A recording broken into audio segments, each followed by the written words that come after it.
Hello guys and welcome back to the channel. So today we're going to talk about why I think Palantir is going to collapse after the Q2 earnings. I wish this was clickbait. I used to have a $100,000 portfolio, basically 100% invested into Palantir. So I'm definitely not a Palantir hater. And the reason why I said used to is not because I sold my stocks, but it's because it's significantly down.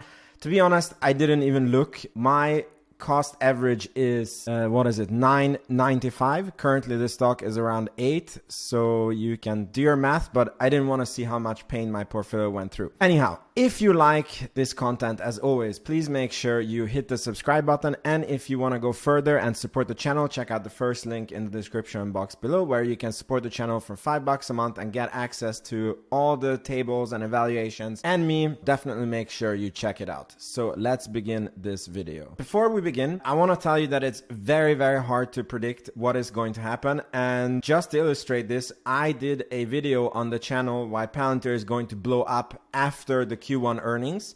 And I literally did the research and I was very positive that they were going to have an insanely good Q1. And then the next day I thought of something, and then, I did more calculations, and then I did a video about why Palantir was going to collapse like crazy after the Q1 earnings, and I was correct. Here you might see a video today how Palantir is going to crash, and then tomorrow see a video why it's going to blow up after the earnings.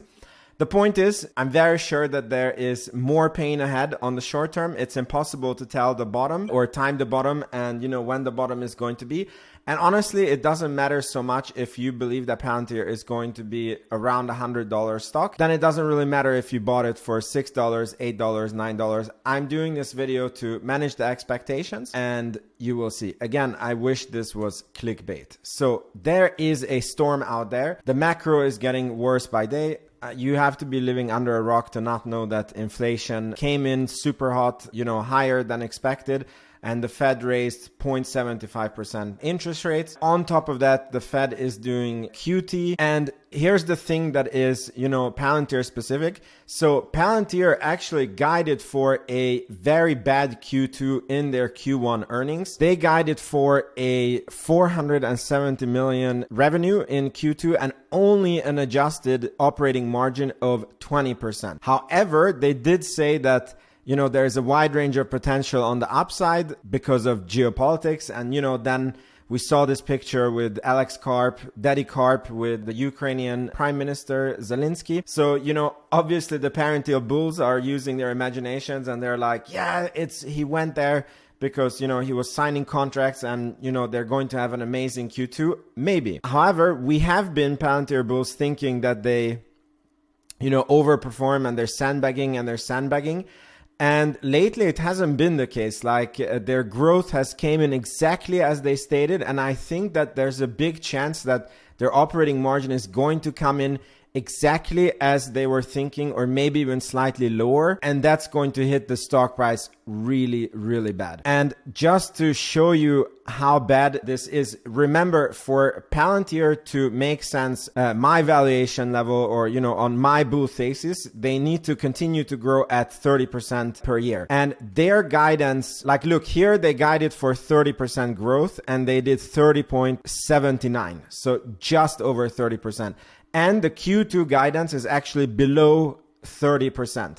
And if you do the math, the 20% operating margin would mean a adjusted operating profit of 94 million, which is significantly below the Q2 lines. That's like, it's a bit late here, so don't quote me on the math, but more than 20% drop year over year in the operating margin.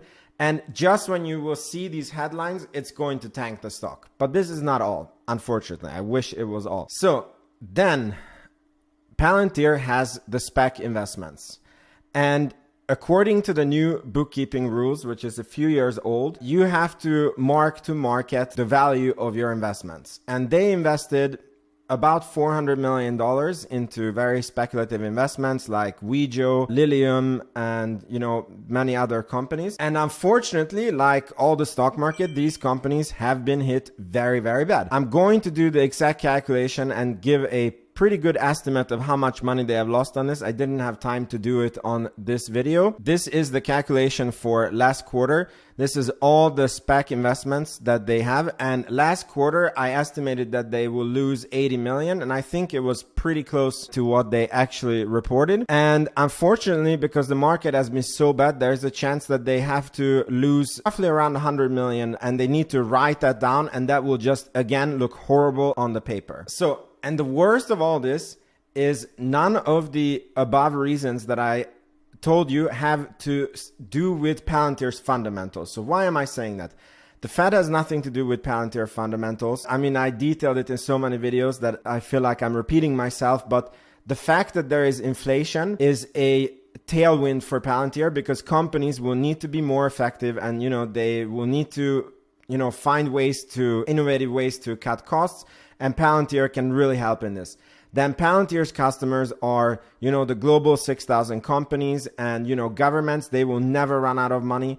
And therefore, Palantir is very inflation proof.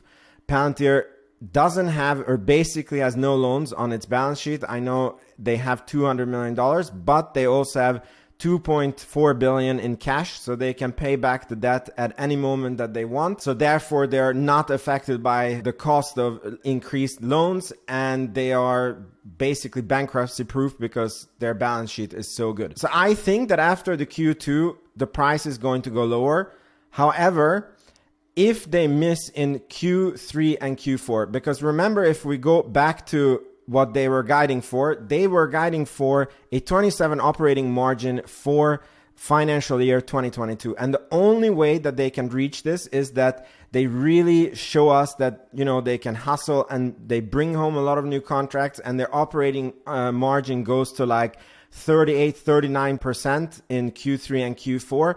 So that, they can compensate for, this super low operating margin. And in Q1, they also had, I believe, 27%. And they obviously need to keep showing that they can expand 30% per year. If they miss on this, it's going to be really hell for the stock. So now, what do we expect from Palantir?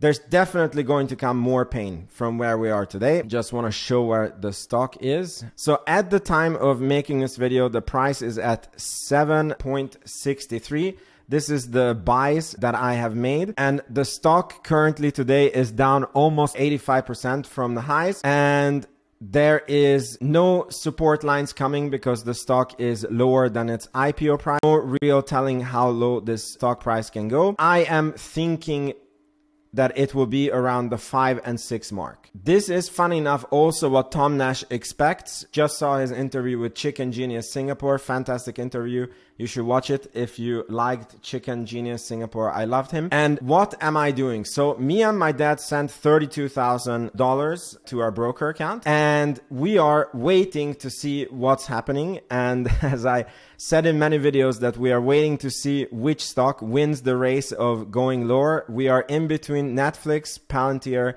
and Tesla. We want to do 10-year investments where, we can buy it and we know that the company is not going to go bankrupt in 10 years and we don't have to think about the investment for the next 10 years.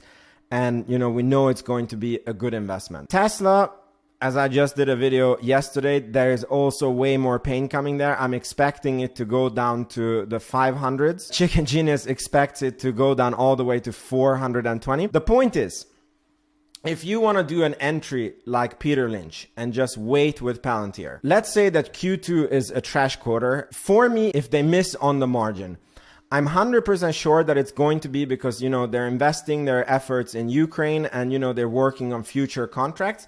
And I'm actually completely fine with that as long as they can prove in Q3 and Q4 that, they can keep the guidance and they can make all this money back. So for me, wherever the price is, in Q3, they prove that they can do this. As long as it's below, $9 or $10, I believe it will be one of those situations where you have to call your mom and ask her to sell the farm because you have a for sure investment and, just sell the farm and go all in on Palantir. Until then, I believe that you're taking a risk.